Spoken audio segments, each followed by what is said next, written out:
Na videoaula de hoje, vamos fazer uma breve revisão da anatomia do sistema respiratório.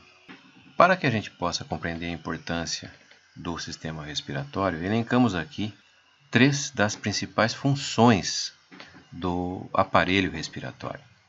A função principal do sistema respiratório é realizar a troca gasosa e trocar vapor d'água com o ar atmosférico, especialmente a troca gasosa, em razão de que o ser humano necessita obter oxigênio do meio externo para utilizar esse oxigênio nas funções fisiológicas celulares e, ao mesmo tempo, o metabolismo celular produz CO2, que precisa ser eliminado, e uma das formas da eliminação do CO2 é a partir do sistema respiratório.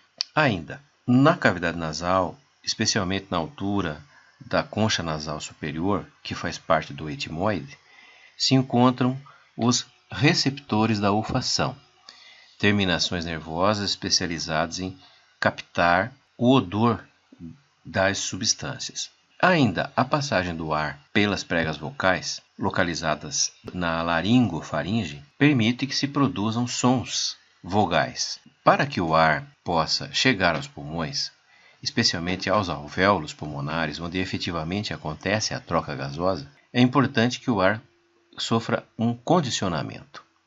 Para que ele possa ser, então, captado do meio externo e chegar até os alvéolos, é necessário que ele seja filtrado, aquecido e umidificado.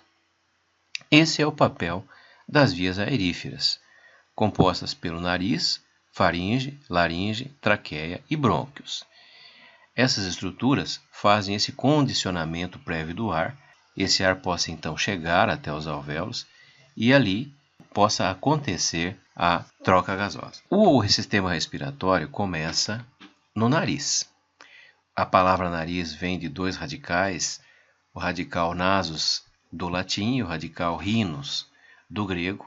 O radical rhino nos remete, por exemplo, à palavra rinite, que trata-se de uma irritação da mucosa nasal, muito comum nos períodos de inverno ou em pessoas que apresentem quadros alérgicos.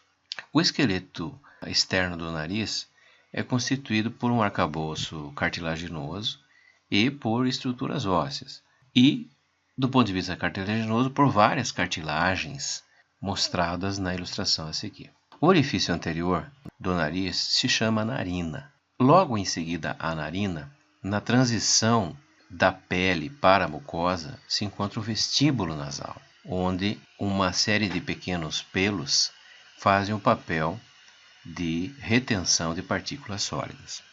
A abertura posterior da cavidade nasal se chama coana, idealmente coano, como se escreve no livro de anatomia do Netter.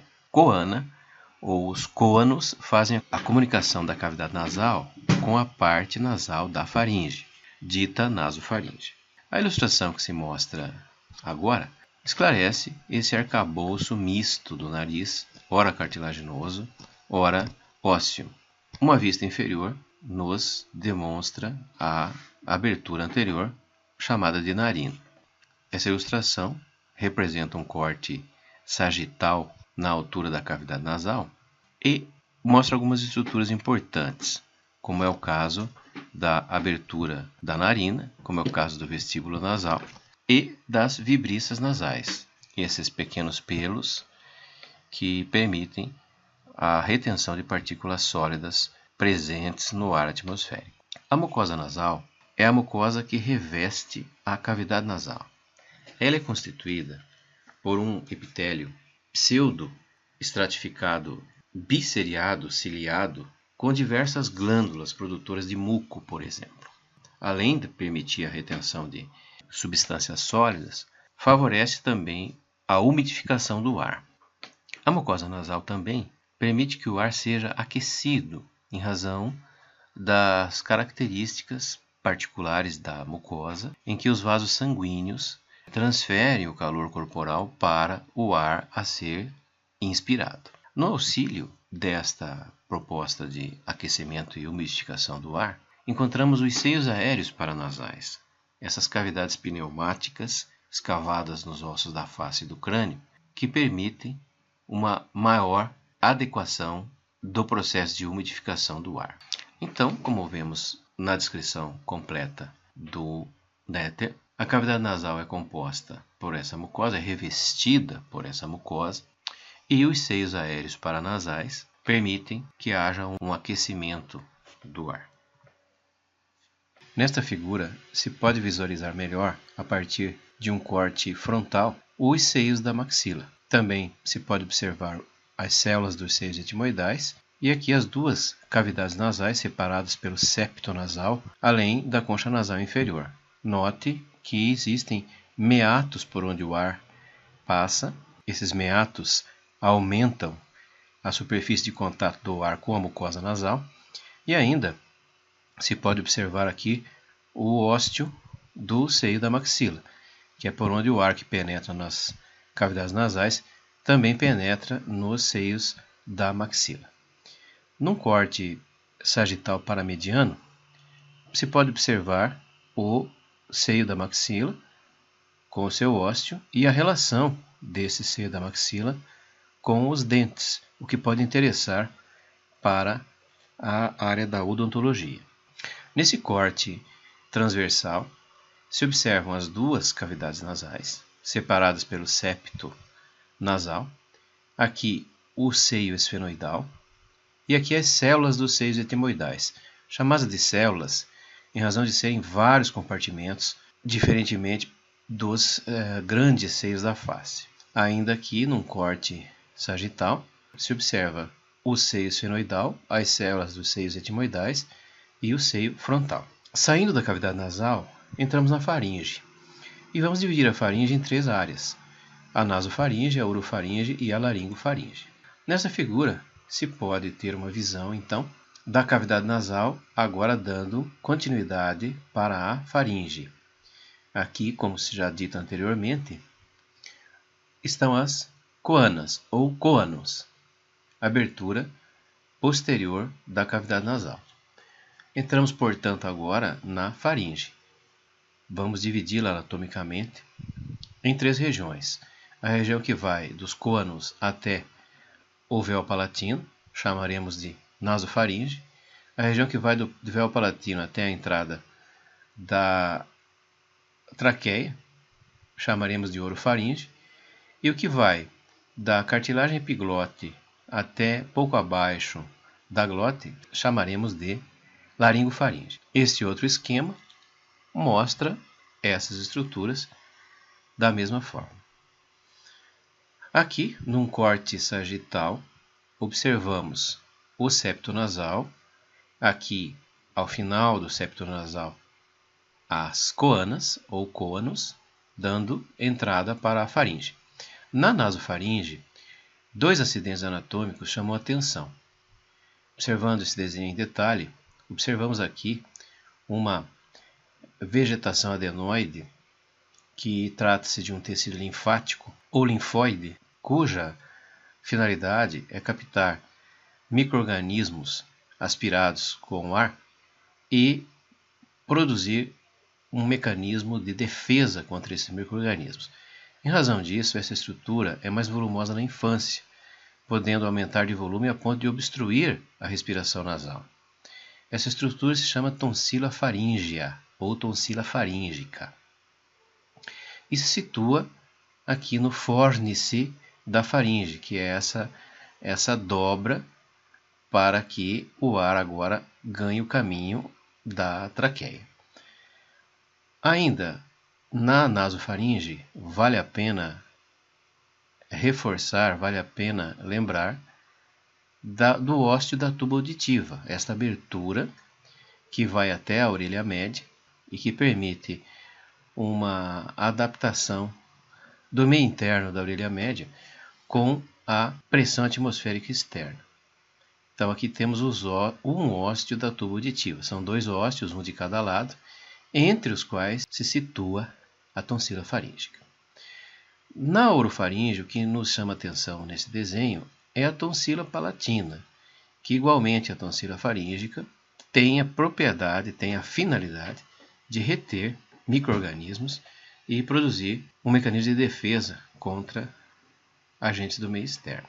Essa tonsila palatina é popularmente conhecida como amígdala, mas para nós da anatomia, a denominação amígdala não é adequada, em razão de que existe uma outra estrutura com este nome no sistema nervoso.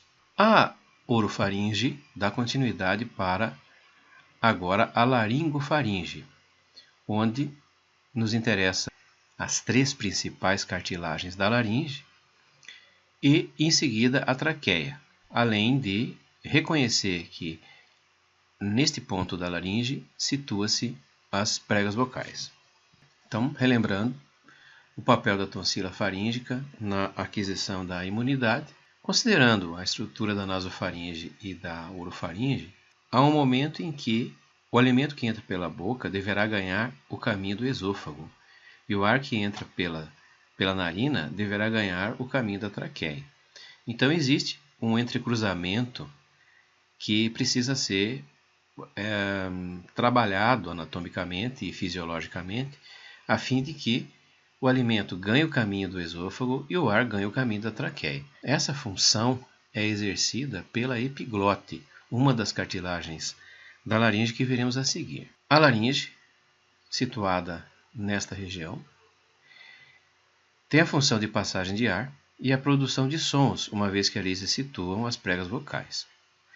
A laringe está situada anteriormente, no meio do pescoço, tem relações posteriores com a faringe e inferior com a traqueia.